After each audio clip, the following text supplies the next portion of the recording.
Hey, what's going on, friends and family? It's your boy Elton, aka Tizo, back to you with another installment of What This Guy Say TV. And today we are talking about how to stay on fire for God.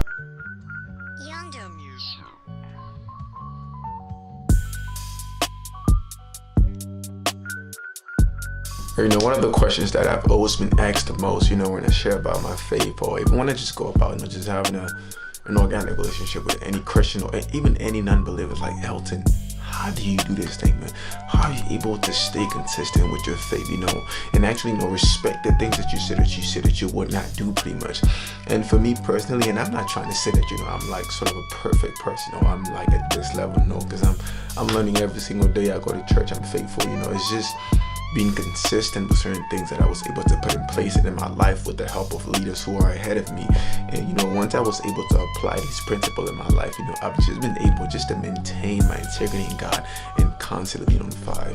So today I want to give you tips and tools on how to really stay on fire and not backslide, or not just relapse from your faith, pretty much, because those times can come when you feel like relapsing, when you feel like going back, when you feel like just being your old self again.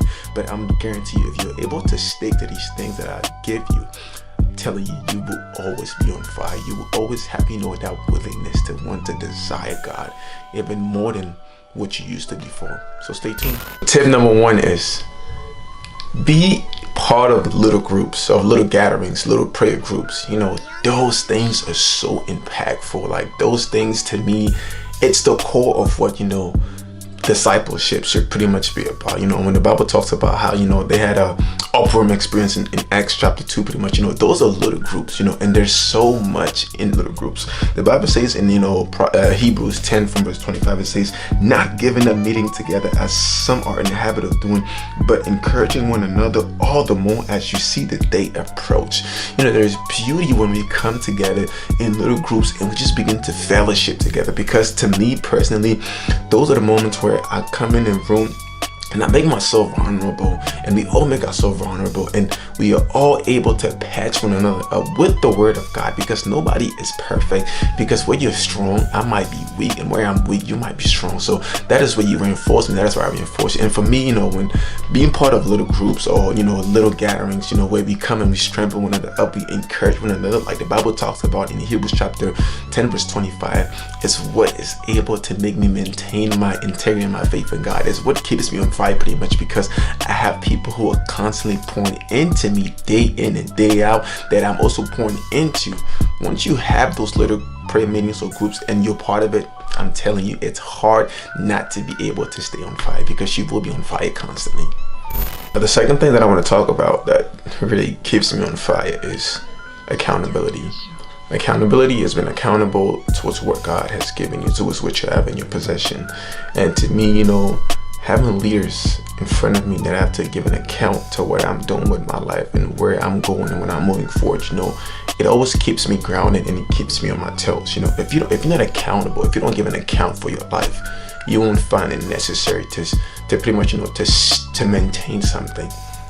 Every great leader was accountable. Even Jesus Christ himself in John chapter 17 from verse 12, it says, while I was with them and I protected them and I kept them safe by the name you gave me, none had been lost except the one doomed to destruction, so that the scripture will be fulfilled.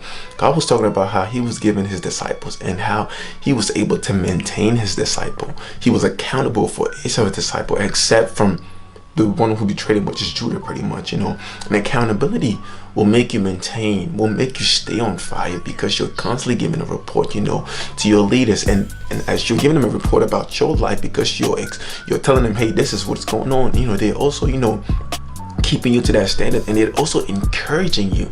And through that process of encouragement, your faith, your spiritual life is up there, because your cup is being refilled every single time you're being accountable. The thing that I love so much, that always keeps me, like, this thing just keeps me on fire, it's my serving. It's serving at church. It's just serving with that faithful heart.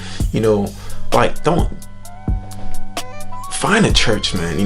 don't let nothing stop you from going to church or from finding a church. Like, I tell this to people every single time. Just because I had a bad experience at one restaurant doesn't mean I'm gonna stop eating at other restaurants. Just find a church that you can be able to serve there faithfully, because when you're serving at church, you don't realize it's bringing something in you. You have that passion to serve faithfully, and that always keeps you on fire and grounded, because you're constantly serving God. You're constantly serving at church. You're getting things done. The Bible talks about in Romans chapter 12, it says, therefore, brothers and sisters, Paul is talking, it says, I urge you, in the view of God's mercy, to offer your body as a living sacrifice, holy and blameless to God, that this is his true and proper worship. When you offer your body for serving, I'm telling you, you will constantly be on fire. Nothing is going to come and derail you from that fire that you're constantly in, because you're constantly putting yourself in a place where, you will be fed, you will receive from God constantly, day in and day out. So, my serving in church, has always been a way for me to stay on fire, because I know that once I disconnect myself from the body of Christ, I make myself vulnerable, and I'm by myself pretty much, and that's easy for the enemy to attack me toward, compared to when I'm in church and I'm serving faithfully. I have a good community of brothers and sisters around me.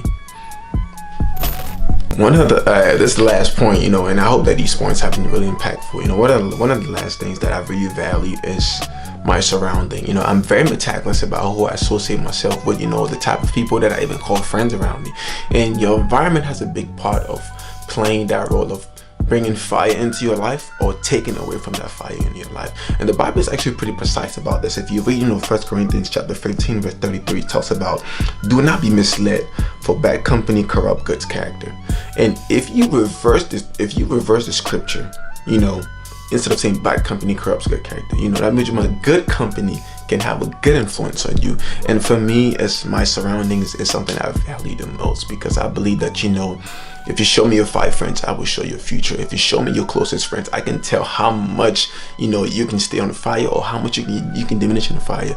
And, be very picky about your friends. Don't just bring anybody in your circle. If you know somebody's no good to you, I'm telling you, 9 times out of 10 times, that person can take away fire from you, and that person can add fire from you. And having the right surrounding, having the right core of brothers and sisters. And I'm not telling you not to talk to people who are non-Christians, but I'm just telling you, put a limit. Don't just indulge with these people like they're your friends, or go out with these people, because I understand you want to win them, but there should be like a certain gap, because you want to maintain your fire in God. There's nothing like being on fire, and it's a sad thing when you lose that fire and you have to fight back to get that fire. So so having that community of brothers and sisters, your environment is what will even bring more fire. It's like if I have a match in my hand and I bring more matches, the fire will be, it will bigger, it'll be a match, and that is kind of what, your environment brings to you. It flames up your fire, Paul tells Timothy, flame the fire that has been given to you. People are supposed to flame your fire, but some other people can also take away from it. So these are the tips, that when I apply these things in my life, as young as I am, I'm able to maintain my integrity. I'm able to maintain my fire so much, because you have to realize the devil is after young people who have a fire for God, because he knows that if he can turn off your fire, he can turn off many more people. Because as a young people, you have, you are called, to impact other young people. So that's kind of what he's trying to do. So my name is El Tizo. I hope somebody was blessed by this. I hope you can apply this. And I really want to hear, how has this tools been, impactful into your life. And every piece of scripture that I was talking about will be linked in the description below. And of course, I have a big announcement coming up next week. It's going to be amazing. It's called, Bold in Christ, session. It's just a lot of pieces that I've been putting together that I'm going to be releasing these pieces every Sunday. I can't say much, but stay tuned for next week. I love you guys. You guys stay blessed.